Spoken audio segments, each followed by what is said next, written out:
Assalamualaikum warahmatullahi wabarakatuh.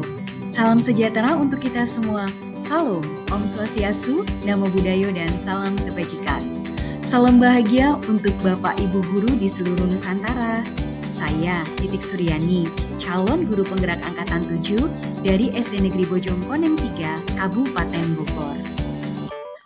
Kali ini saya ingin memaparkan tugas 11A8 tentang kesimpulan dan refleksi pemikiran Ki Hajar Dewantara. Pendidikan calon guru penggerak yang saya ikuti memberi banyak pelajaran dan cara pandang pengajaran sebagai guru. Konsep pendidikan yang dicetuskan Ki Hajar Dewantara memantik saya merefleksi pola pengajaran yang telah saya lakukan selama ini. 3 pertanyaan berikut membawa saya melalui proses perenungan dalam pengajaran. Yang pertama, apa yang Anda percaya tentang murid dan pembelajaran di kelas sebelum Anda mempelajari modul 1.1? Pertanyaan kedua, apa yang berubah dari pemikiran atau perilaku Anda setelah mempelajari modul ini?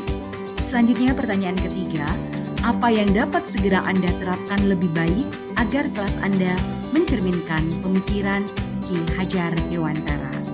Selanjutnya 3 pertanyaan ini akan saya ulas dalam pemaparan berikut ini. Pertanyaan pertama, apa yang Anda percaya tentang murid dan pembelajaran di kelas sebelum Anda mempelajari modul 1.1?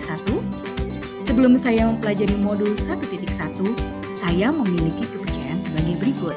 Yang pertama, guru merupakan pusat pengetahuan, sehingga ketika melakukan pembelajaran di kelas, saya lebih banyak menggunakan metode ceramah.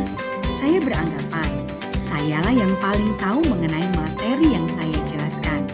Anak didik saya cenderung pasif dan diam, serta memperhatikan apa yang sedang saya paparkan di dalam kelas. Selanjutnya yang kedua, saya kurang memahami karakteristik anak didik.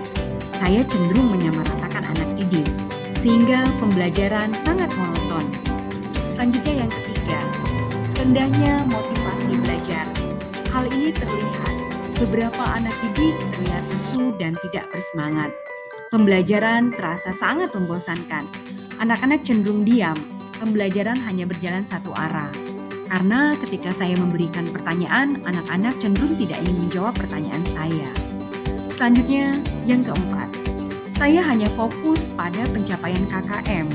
Saya lebih mengutamakan aspek kognitif. Saya abai mengembangkan ranah afektif dan psikomotorik. Padahal semestinya saya mengembangkan semua aspek tersebut. Selanjutnya yang kedua, apa yang berubah dari pemikiran atau perilaku Anda setelah mempelajari modul ini? Setelah mempelajari modul ini, perubahan dari sudut pemikiran yakni sebagai berikut. Yang pertama, saya mengubah pikiran saya bahwa seharusnya pembelajaran yang baik itu pembelajaran yang berpusat pada murid, di mana anak-anak dilibatkan dalam proses pembelajaran. Guru hanyalah among yang memfasilitasi anak didik agar mereka mampu mengkonstruksi pengetahuannya. Selanjutnya yang kedua, saya belajar menghargai perbedaan karakteristik setiap anak didik. Di sini saya menyadari bahwasanya anak didik itu memiliki kodrat alam berupa didikan keluarga, lingkungan sepermainan, dan lingkungan masyarakat yang membentuk karakter tersendiri. Tentunya tiap anak berbeda dan memiliki kekhasan atau keunikan masing-masing. Saya sadar dengan perbedaan ini akan memberi warna pada proses pembelajaran. Sebagai among, saya harus menuntun murid sesuai kodratnya, berikhtiar menebalkan karakter baik menjadi pembiasaan dan mengaburkan karakteristik yang kurang baik. Selanjutnya yang ketiga, saya menyadari bahwa guru bukan satu-satunya sumber belajar. Apapun yang ada di sekitar kita dapat digunakan menjadi sumber belajar.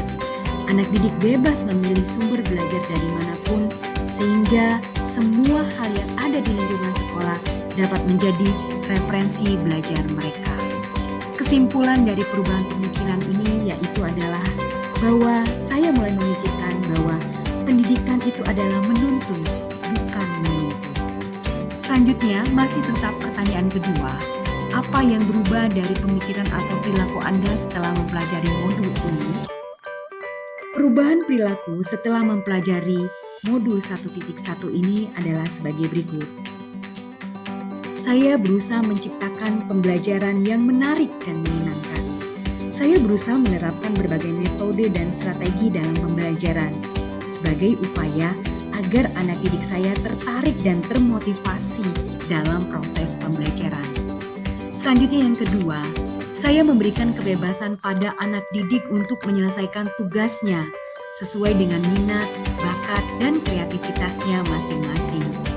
Selanjutnya yang ketiga, saya berusaha menuntun murid dalam mengembangkan potensi atau bakat yang dimiliki sesuai dengan kodrat alam dan kodrat zaman.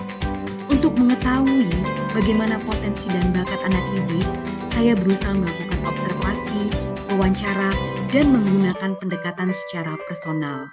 Sehingga dengan data-data yang saya temukan ini, saya mampu menuntun potensi dan bakat anak didik saya secara maksimal.